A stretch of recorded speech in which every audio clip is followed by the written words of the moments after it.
உங்களுக்கு ஃப்ரீக்வெண்டா வர டவுட்ஸ், அந்த டவுட்ஸ் நீங்க எனக்கு கமெண்ட்ல கேட்டிருப்பீங்கல்ல, அந்த ஃப்ரீக்வெண்டா வர கமெண்ட்டுக்கு நான் வந்து உங்களுக்கு ஃபர்ஸ்ட் வந்து ஆன்சர் பண்ணிடுறேன். குறிப்பிட்ட உணவை எடுத்துட்டு ப்ரோ இந்த உணவு சாப்பிட்டா வெயிட் கூடும்ல சொல்லுவாங்க, நீங்க வெயிட் லாஸ்க்கு சொல்லியிருக்கீங்க. ஃபார் எக்ஸாம்பிள் எள்ளு சாப்பிட்டா வெயிட் கூடும்ல சொல்லுவாங்க, கருப்பு சுண்டல் சாப்பிட்டா வெயிட் கூடும்ல சொல்லுவாங்க, இதெல்லாம் நீங்க வெயிட் லாஸ்க்கு நீங்க வந்து சொல்லியிருக்கீங்க அப்படின்னு சொல்லி நிறைய கமெண்ட்ஸ் வருது. ஒவ்வொரு ஃபுட்டை பாயிண்ட் பண்ணி இந்த ஃபுட் வந்து வெயிட் கெயினுக்கு, இந்த ஃபுட்டுக்கு வந்து வெயிட் கெயினுக்கு தான் சொல்லுவாங்க அப்படின்னு சொல்லி நிறைய கமெண்ட்ஸ் வந்து வருது. ஒரு நல்லா தெளிவா ஃபர்ஸ்ட் வந்து புரிஞ்சுக்கோங்க. எப்பவுமே வந்து இது ஒரு மட்டும் சாப்பிட்டா வெயிட் கெயின் ஆகும், இது மட்டும் சாப்பிட்டா வெயிட் கெயின் ஆகும், இது மட்டும் சாப்பிட்டா வெயிட் லாஸ் ஆகும், அந்த மாதிரி எந்த ஒரு பர்டிகுலர் ஃபுட்டுமே கிடையவே கிடையாது.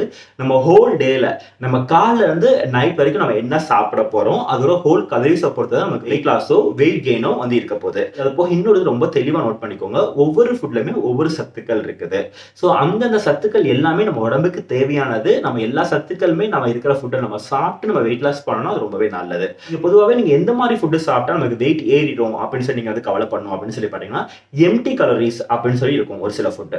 அந்த ஃபுட்லாம் நம்ம உடம்புக்கு தேவையான சத்துக்கள் எதுவுமே இருக்கவே இருக்காது, வெறும் கலோரிஸ் மட்டும் தான் இருக்கும். ஃபார் எக்ஸாம்பிள் ஒயிட் சுகர், மைதா, இந்த மாதிரி ஐட்டங்கள்லாம் இதெல்லாம் நம்ம உடம்புக்கு தேவையான சத்துக்கள்ல இதுல வந்து எதுவுமே இல்லவே இல்லை, வெறும் எம்டி கலோரிஸ். வெறும் கலோரிஸ் மட்டும் தான் போய் ஆட் ஆக போதே தவிர்த்து அந்த உணவை சாப்பிடுறது மூலமா நம்ம உடம்புக்கு ஏதாச்சும் ஒரு சத்துக்கள் போகணும் எதுவுமே இருக்கவே இருக்காது. ஸோ இந்த மாதிரி உணவுகளை நீங்க சாப்பிடும் போது இதெல்லாம் சாப்பிடணும் நமக்கு வெயிட் கெயின் ஆகும்னு சொல்லி நீங்க பயந்தீங்கன்னா அது வந்து ஒரு கரெக்டான இது. ஆனா இதுல நான் சொல்லியிருக்க ஒவ்வொரு பர்டிகுலர் ஃபுட்ல ஏதோ ஒரு தேர்ந்தெடுத்துட்டு இந்த ஃபுட் சாப்பிட்டா வெயிட் கெயின் ஆகும்னு சொல்லி நீங்க பயப்பட வேண்டிய அவசியம் இல்லவே இல்லை. சரி, ஓகே, இப்போ உங்களுக்கு இந்த டவுட்டும் இப்போ உங்களுக்கு கிளாரிஃபை ஆயிருக்கும் அப்படின்னு சொல்லி நினைக்கிறேன்.